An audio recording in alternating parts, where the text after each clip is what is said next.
সমাজের এই মেম্বার থেকে শুরু করে একেবারে চেয়ারম্যান, তারপর এমপি, মন্ত্রী সব যদি আল্লাহর ভয় সবার অন্তরে ঢুকে যেত, এই আল্লাহর ভয় নামক সফটওয়্যার যদি আমাদের দায়িত্বশীলদের, নেতৃবৃন্দের, দেশ পরিচালনা যারা করবেন তাদের অন্তরে যদি ঢুকে যেত, আর এমন লোকদেরকে যদি আমরা আমাদের নেতৃত্বের আসনে বসাতে পারতাম, তাহলে আমার দেশের একটা টাকাওকে দুর্নীতি করার সাহস পেত না, করতও না।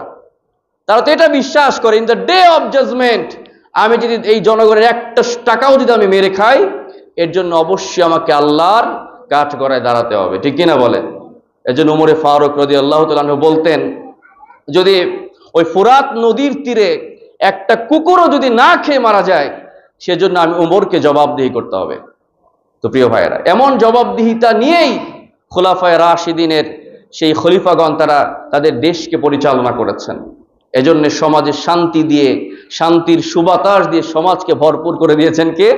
আল্লাহ ভরপুর করে দিয়েছেন। 4978 জন হাজি, তাদের ওইখানে খরচ কম লাগায়, বাড়ি ভাড়া এবং অন্যান্য জায়গাতে খরচটা কম লাগায়, বেঁচে যাওয়ায় 8,28,90,000 টাকা এবার এই 4978 জন হাজিকে ফেরত দেওয়া হবে। আল্লাহু আকবার। আমাদের কাছে বাংলাদেশের ইতিহাসে একটা মনে হচ্ছে একটা অকল্পনীয় একটা ব্যাপার, এটা কিভাবে সম্ভব যে আবার টাকা তারা ব্যাক পাচ্ছেন, ফেরত পাবেন। এটা এজন্য এরকম হয়েছে যে এখানে যিনি বসেছেন তিনি আল্লাহকে ভয় করেন। কি করেন? আল্লাহকে ভয় করেন। আল্লাহকে যদি ভয় না করতেন, তাকওয়া যদি না থাকতো, এই 8 কোটি টাকা তারা নিশ্চয়ই ভাগাভাগি করেই নিয়ে যেতেন। যারা দায়িত্বে আছেন, টাকা ফেরত পাওয়ার কোনো সম্ভাবনা ছিল, কোনো পসিবিলিটি ছিল না। তো প্রিয় ভাইরা দেখেন, আল্লাহর ভয় থাকার কারণে, তাকওয়াশীল হওয়ার কারণে তারা পাই টু পাই টাকার হিসাব করেছেন, এবং যে যতটুকু পাবে, 1 টাকা পেলে 1 টাকাও তারা ফেরত দেবেন বলেছেন। ওয়ালাউ আন্না আহলাল কুরা আমানু ওয়াত্তাকাউ লাফাতাহনা আলাইহিম বারাকাতিম মিনাস সামাই ওয়াল আরদি ওয়ালাকিন কাযযাবু ফাআখাযনাহুম বিমা কানু ইয়াকসিবুন। জনপদের লোকেরা যদি ঈমান আনতো আর আমাকে ভয় করত, তাকওয়া অর্জন করত, আমি রব্বুল আলামিন আসমানের যত বরকতের দরজা আছে, যত রহমত আছে, সব কিছু আমি খুলে দিতাম। জমিনকে আমি ফসল দিয়ে ভরপুর করে দিতাম, নদী নালাগুলোকে মাছ দিয়ে ভরপুর করে দিতাম, বরকত দিয়ে আমি রব্বুল আলামিন বারাকা দিয়ে দেশের জনপদকে আমি ভরপুর করে দিতাম। কিন্তু দেশের জনপদের লোকেরা যখন আমার নবীদের দাওয়াতকে অস্বীকার করেছে, যখন আমার এই বিধানকে অস্বীকার করে জীবনযাপন করা শুরু করে দিল, তখন রব্বুল আলামিন আমি দুর্ভিক্ষ দিয়ে, আযাব দিয়ে ওই জনপদকে শেষ করে দিয়েছি। এটা রব্বুল আলামিনের ওয়াদা। যদি জনপদের লোকেরা আমাকে ভয় করে জীবনযাপন করে, আমার বিধান মতো চলে, তাহলে রব্বুল আলামিন আমি আসমানের যত রহমতের দরজা আছে, যত বরকতের দরজা আছে, সব আমি খুলে দেওয়ার জন্য প্রস্তুত, ঠিক কিনা? এই জন্য প্রিয় ভাইয়ের, আমরা হতাশ হয়ে যাই যে আমাদেরকে দুর্ভিক্ষ কেন, তো আযাব গজব কেন?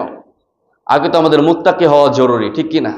আল্লাহর বিধান মতো চলা জরুরি, এবং যারা দেশকে যারা পরিচালনা করবে তারাও যদি মুত্তাকি হতে পারে, তারাও যদি রব্বুল আলামিনের বিধান মতো যদি দেশটাকে পরিচালনা করত, তাহলে এই দেশে আর দুর্ভিক্ষ থাকার কথা ছিল না।